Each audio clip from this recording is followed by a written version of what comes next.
It's time for Declare Your Independence with Ernest Hancock. Believe me when I say we have a difficult time ahead of us. But if we are to be prepared for it, we must first shed our fear of it.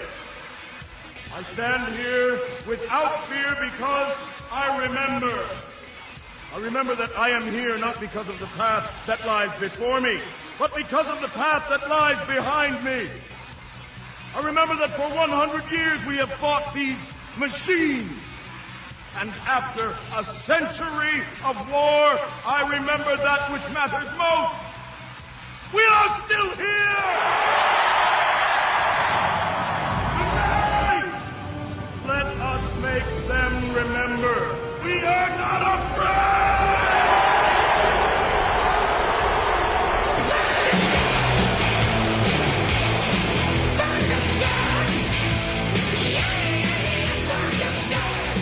Welcome back to Declare Your Independence with me, Ernest Hancock. Yeah, Brad Friedman and I, we're going to continue our discussion from the last hour. You know, it's good to have him on. We're going to continue this when he hosts Mike Malloy's show next. We'll go on there and we'll have some fun. Dang it. Because he's like, well, have you renounced your citizenship? And I'm like, is that another government form I got to fill out? So this is the government voting. The process by which you change who rules you and you're on the farm being livestock to be sheared kind of thing, it's going on all over the world.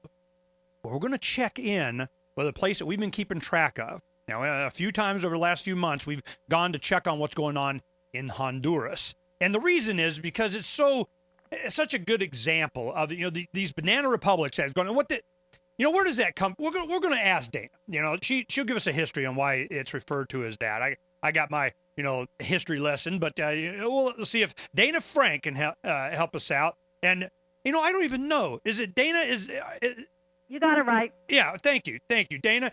And because sometimes I know the guys that are Dana, but I was looking here at your female. I just want to make sure before I get in too much trouble. Yes, I'm definitely female, but it's kind of fun to have a name where you can't tell. Thank you. No doubt about it, though. Repression in Honduras worse than after the coup. Now, a lot of people here, you're a professor of history, and you do a lot of women's studies and so on, and how the labor unions affected in Central America, Latin America, and so on. But you're a professor of history at the University of California, and you've done a lot of historical writings on this, and I bet you're the person, really, that can help us understand the history and what's happened. Well, I hope so. Thanks a lot for inviting me. Oh, no, it's my pleasure. And I want you to help the audience understand, before we get to specifics in Honduras, because we have had guests on recently that have, really, and there's some bad stuff going on. And I want to understand, why do we call them banana republics? Where did that come from? Well, first of all, most people in Honduras would be insulted if you called them a banana republic, because it's usually a way of putting down this country. But the reason they're called that, and sometimes other countries like Costa Rica or Ecuador, is that these giant banana corporations, United Fruit was the most famous one. Now they're called Chiquita and Dole and Del Monte. Completely control the political process inside these countries beginning in the late 19th century. So, these giant, the earliest transnational corporations were working in cahoots with the richest people in these countries, really controlled them politically. They controlled who was president.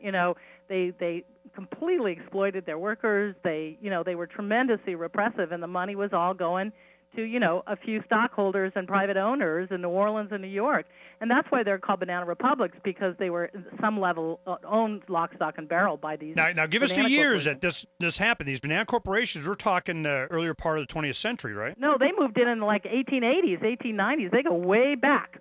And they're still there, although it's also kind of a stereotype at this point to call Honduras a banana republic, because the biggest part of the economy is actually maquiladora, or, these giant sweatshop factories. There's about 120,000 people that work in these factories where people work 12 hours a day, 7 days a week. They go blind and they get very sick working under these conditions. These are where our clothes and our auto parts come from. And, that's actually bigger economically in Honduras now than the banana sector, although there are definitely lots of, in the tens of thousands of banana workers in Honduras. Well, it's the same mindset. I want to let me give a 30-second rant here, and you can tell me where I'm off. When you had Teddy Roosevelt going around with a great white fleet, carry a big stick and go around and tell everybody what to do.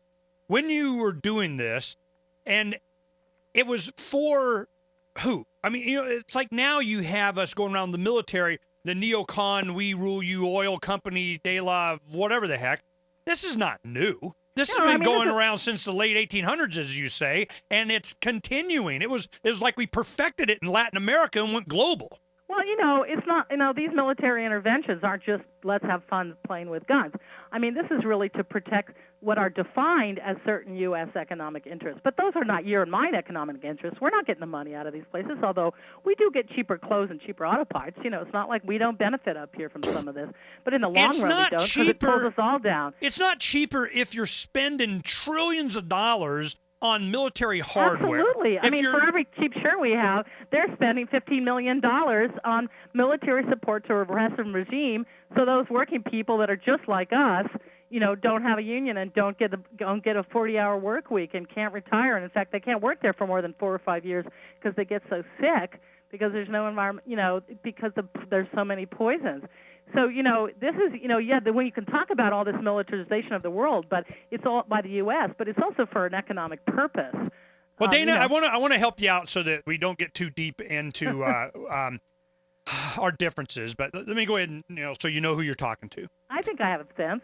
I'm a hardcore, no-compromise libertarian, man. I mean, this, to me, it's all about property rights. If you were to allow the people to be able to have property rights where they can sue for being damaged and so on, there goes your environmental stuff. Yes, you're able to collectively bargain, but because you own your labor, but who owns the job? Well, the guy that created it, and there's a property right there. So philosophically, I'm a little bit different, but we want the same thing. We want clean water and air. We want people that get paid, for what they agreed to. We want to be able to have people that have an incentive to create a business. We want honest transactions. If there is going to be a government, they're there to protect the individual rights of, being a disinterested third-party arbiter instead of being on somebody's side to rule you. Well, in Honduras, let's just talk about Honduras. There's a guy named Miguel Facusé. He's the richest man in the country. He owns a huge amount of land in an area called the Awan Valley and other parts of the country. He's the biggest backer of the coup. He has his own private army of over 300 mercenaries. And he's constantly taking the land away from poor peasants or campesinos and saying that it's his. And then they occupy that land back and say, wait a minute, we're starving to death and you've taken away our land. And he uses his private army to assassinate them. Over 40 of these campesinos in these land occupations have been assassinated by Facusé's private armies. So, this coup isn't just about let's play with, do something nasty. It's about supporting guys like Facusé who are taking land away from the campesinos. Who's supporting them? Now, you're the local governments, the United States, different companies. The United States is supporting this coup 100%. There was some noise, the listeners may not know, on June 28th, 2009, that's almost 2 years ago, there was a military coup that deposed President Manuel Zelaya. And a very, very repressive regime run by the military came into power after that and is still very much in control. The same general that ran the coup, one of them is head of the armed forces, another one is head of the telephone company, and people will be interested in this. He's explicitly said he wants to use the telephone company to spy on people, which I find terrifying. And another one controls the airports and the immigration service. So the same coup government, even though a new president was elected, the current president, Porfirio Lobo, was elected in November 2009. But nobody in the opposition could campaign openly because people were being tear gassed in the streets. The opposition boycotted the elections, and international observers boycotted the elections. So this guy Pepe Lobo came in a year ago from a completely bogus election, and the United States government said, "Great, he's our man," when in fact there was no viable opposition in that election. Since he's come in, over 300 people, there have been over 300 suspicious deaths of members of the opposition. At least 11 journalists have been killed, one of them just 3 days ago, for even reporting on some of these things, and it's a very terrifying situation. What we're looking at is the beginnings of the 2012 election cycle here in America. This is, we need to follow these kinds of things because it's happening. The Middle East is getting a lot of the attention now, but what's happening there is still happening in this hemisphere for the same reasons. These people are starving because of inflation. We're going to talk about that and food prices and what people are doing to stay alive and how desperate they'll get when we come back here on Declare Your Independence with me and my special guest, Dana Frank.